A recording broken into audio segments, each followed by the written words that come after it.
Organizers or panelists on the line. When you are ready to begin the presentation, press the Start Broadcast button on the GoToWebinar control panel to allow all attendees to hear you. This system will notify you once you begin your broadcast. The broadcast is now starting. All attendees are in listen-only mode. Hello, everybody. Thanks for joining us today for another webinar. My name is Kyle Cheslock. I am the VP of Sales here at the Lead Tool. My information is down at the bottom there. If you guys are ever abused or have downtime, feel free to check me out on Twitter. A lot of good content we post out there. Also, some ridiculous stuff about sports and baseball in particular. So, we're going to give it a couple of minutes here, let everybody else kind of log in here as they straggle on throughout the day. But if you have any other employees, any other colleagues in the industry that when we get through with this, that you feel like would benefit from this, we do send out a recording of this email straight to you. So feel free to share it far and wide. We also upload it to our blog, which is on theleadtool.com underneath the blog section for you. So, we post a lot of content and information, past webinars, the whole nine on there as well. Now, I'm a big believer in Q&A, so if you have questions as we go along, I may answer them as we go through, but at the end of the conversation today, there's a little chat box in there, so if you have a question, feel free to chat in, ask me it.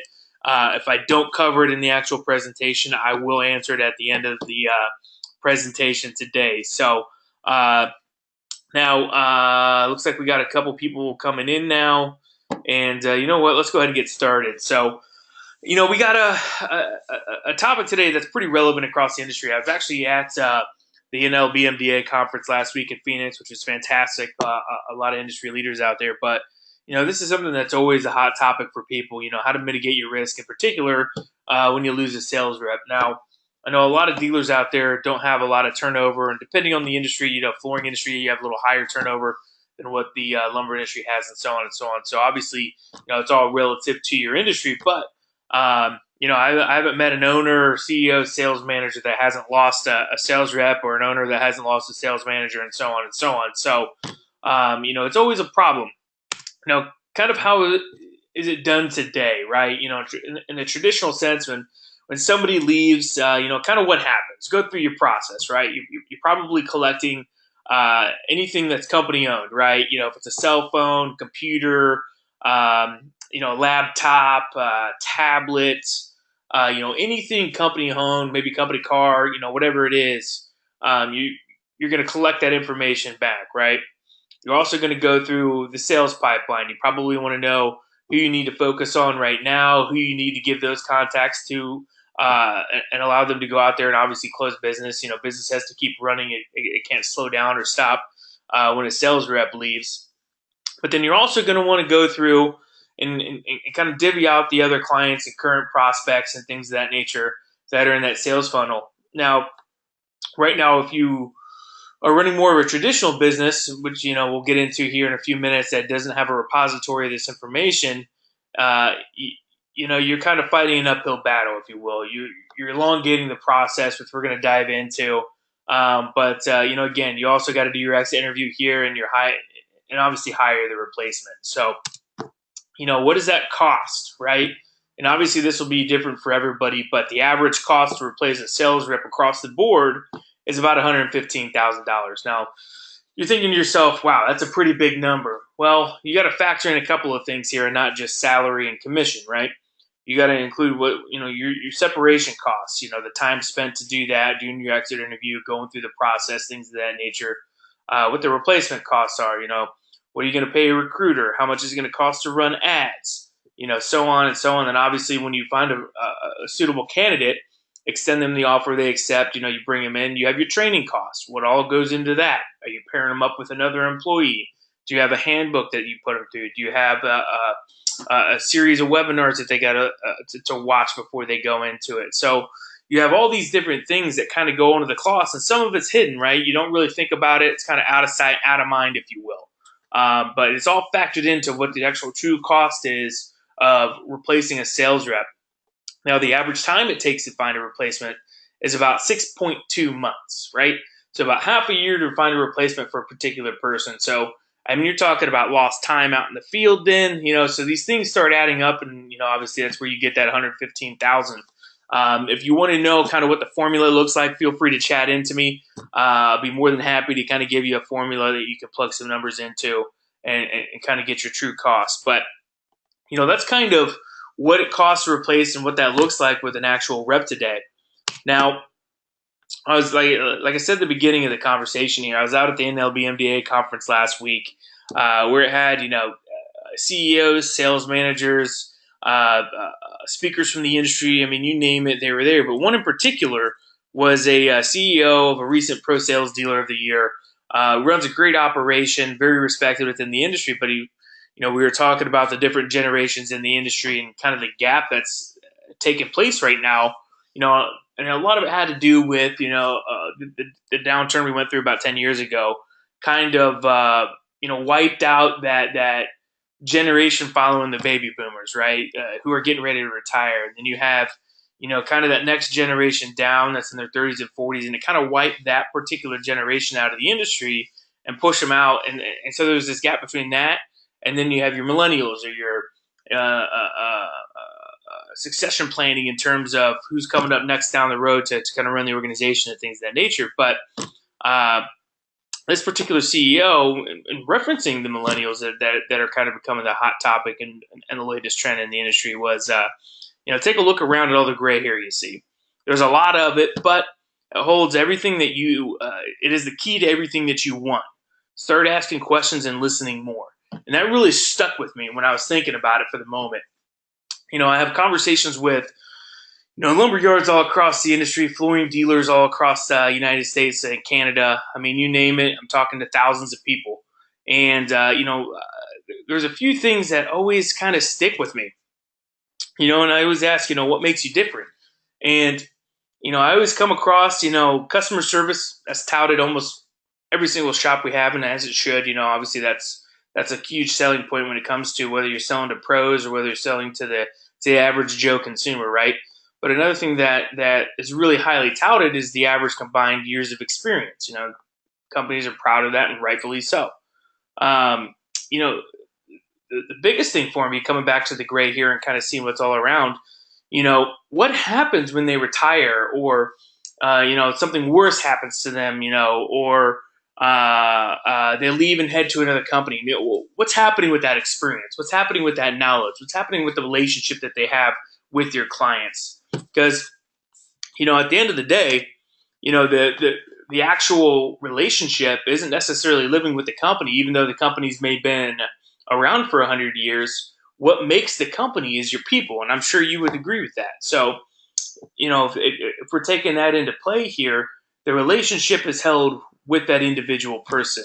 They have a ton of knowledge. You probably have some top producers out there, been with you for 25, 30 years. If you can honestly take a step back, remove yourself from what you're doing for a minute, and look around. If you can answer yourself, are they going to be here in 5 years? Whether they retire or go somewhere else, obviously, but are they going to be here in 5 years? If not, who do you have that's coming up to replace them? If it's nobody, then obviously you got to do some hiring in place. But if you have some people in there that are currently going through training, are they just shadowing somebody? We only retain 10% of the knowledge or 10% of the conversation that we're actually listening to. So if that's the case, I mean, you're talking about an elongated sales process. You're talking about an elongated training period of time here, and the list goes on. Now, I want to put some sales stats to kind of go with that sales experience. You got 44% of salespeople actually give up after one contact. So if you're doing any kind of new prospecting, anything of that nature, if you're spending marketing dollars and driving in leads to individuals, they're only making one contact. Well, you might as well just take that money and light it on fire, because that's what you're doing.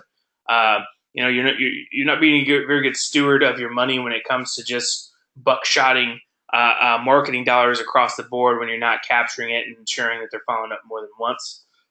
In particular, the average salesperson makes only two contacts. 80% of sales are actually taking 5 phone calls for the meeting to close. So if you're not getting to that point, if you're thinking to yourself, well, my guys have been here for 20 or 25 years, I trust what they do, that's great.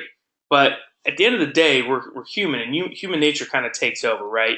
You get a phone call, we get lost, we get bored. It's out of sight, out of mind. We have something else that comes up. If you're tracking things on a piece of paper, it's going to make it really tough, which I'll get into here in a couple of minutes. But you know, a lot of this comes down to too when they choose a vendor, and this is for your lumber yards out there that 90-95% of your business is pro dealers. For that other 5% that is consumer driven, 35 to 50% of the sales are actually going to the vendor who responds first. So it's crucial to have a system and a process in place that's feeding these leads that are coming in and these individuals. So you're responding to them in a matter of time that's going to result in your sale, right?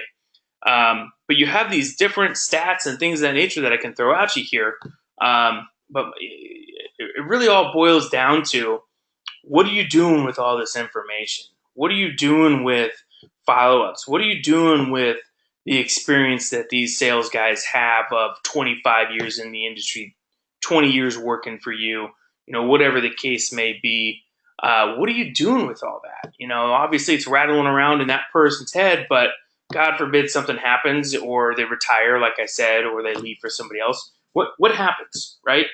You're just kind of left with the bill, so to speak. So, I want to talk a little bit about what you can do to help protect your company in a modern way that's not invasive in terms of, how your sales process, if you will, if you have one in place today, it won't be invasive to that. It'll parallel that. So, first, you need a company repository of information, right? So you need a CRM or customer relationship management. It's exactly what it says right there. That's a heck of a place to start. As a matter of fact, if you don't have one today, doing all of this is going to be extremely difficult, manual. It's going to take time that you just don't see, so you don't realize you're spending. But it's costing you a lot in the long run. Now, what goes in a CRM here?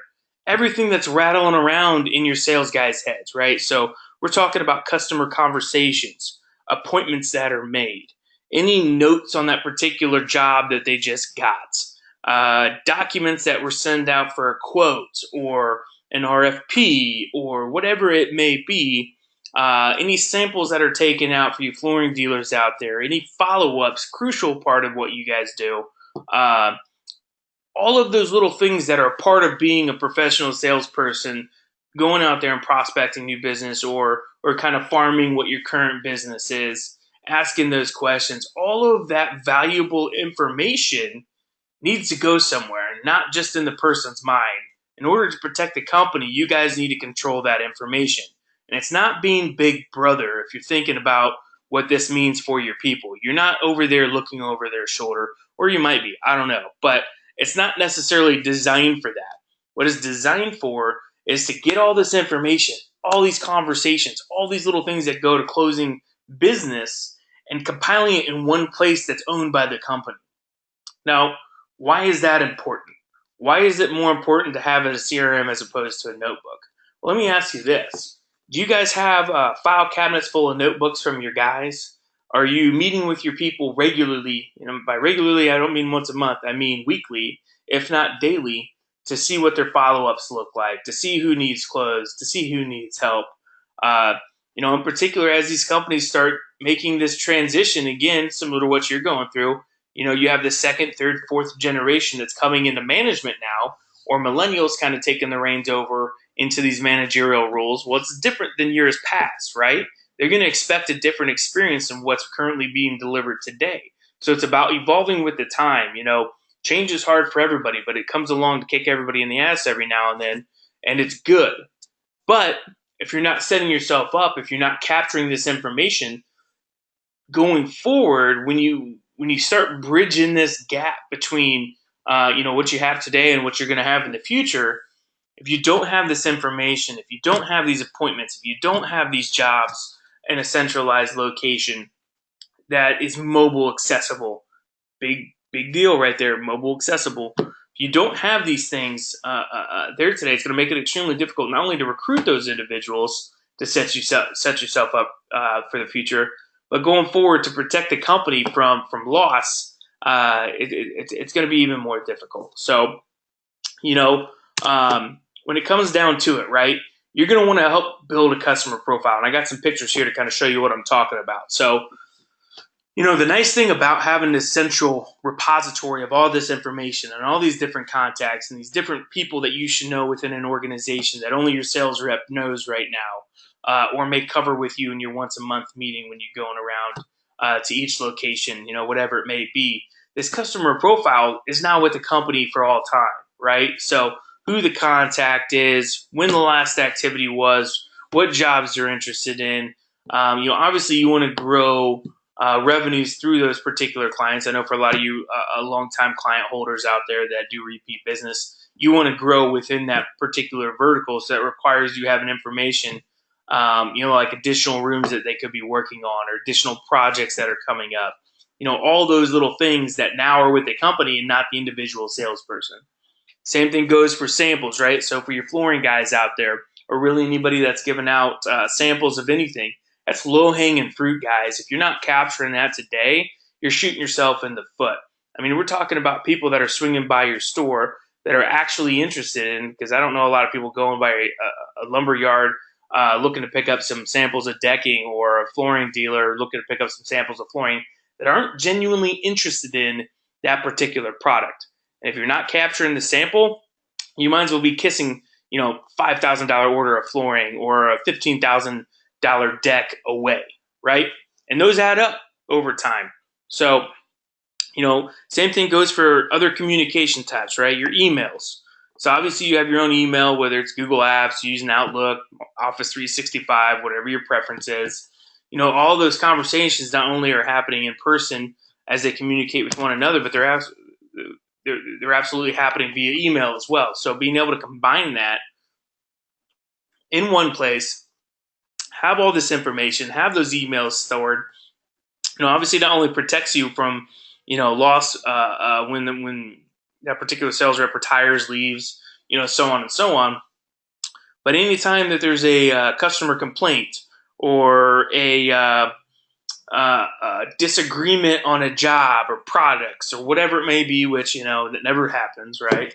But being able to go back and reference an email, being able to go back and reference a quote that was sent out, so on and so on, and actually doing it on the spot, right? It's all about now. We live in a time where we have a 7-second attention span, so being able to be with your guy at a client or in front of a client, pull your cell phone out of your pocket, and you can actually pull the email up or actually go in there and pull the document up as you're talking to that particular client. And you want to talk about customer service. It doesn't get much better than that. Now, you're also going to have, a list, and everything is time and date stamped, right? So again, coming back to the customer, if they're telling you one thing and it's another and you have it time and date stamped, it also helps protect a company there. But, everything from your appointments to being able to schedule those, to attaching files, even pictures, right? You want to take a picture of a job that was completed, or you want to take a picture of a load that was delivered, whatever it may be, and attach it to this particular lead, opportunity, job, whatever you guys like to call it. Everybody's got a different term for that, but you'll be able to rope all of that information in, including your follow-ups, and you're going to want to automate that follow-up process, right? Almost everybody I talk to has a sales process. If you don't, or if it's not clearly defined, this will help you define it a little bit further. But, from an ownership standpoint, it's all about control. And you have total control with the CRM. So not only can you add a number of users that you have, you can limit it. You can also suspend the user. And this is crucial. So we're talking about that guy that's leaving and taking clients with him down to your competitor down the street, or leaves and starts his own business, whatever it may be. You want to protect the information that currently and today, if you're not using a CRM, that's just kind of floating away down the stream. So not only are you losing that business, you're losing the time out in the field, you're also losing the conversations and the relationship when you bring somebody on that's a new hire, and you can't bridge the gap. You got to start from scratch, ground zero, teaching names, conversations, likes, interests, what to talk about. Is he a baseball fan? Is he a Red Sox fan? Does he follow football? Is he big into politics? Whatever that particular contact at the company that you're working with has, having that information in here is crucial when it comes time to hire these, and vice versa. Being able to suspend an account. before that when that person leaves, and essentially cutting them off access to these informations in the relationship and things of that nature, you're taking back control of the relationship with the company. If that doesn't make sense, chat in, let me know. But let me say that again. You're taking back control of the relationship as a company, as opposed to letting the salesperson dictate that relationship. Obviously, the relationship will live, between a one-to-one communication. But at the end of the day, the company should have this on file in a centralized location and should have a history of everything that's happening with that particular client.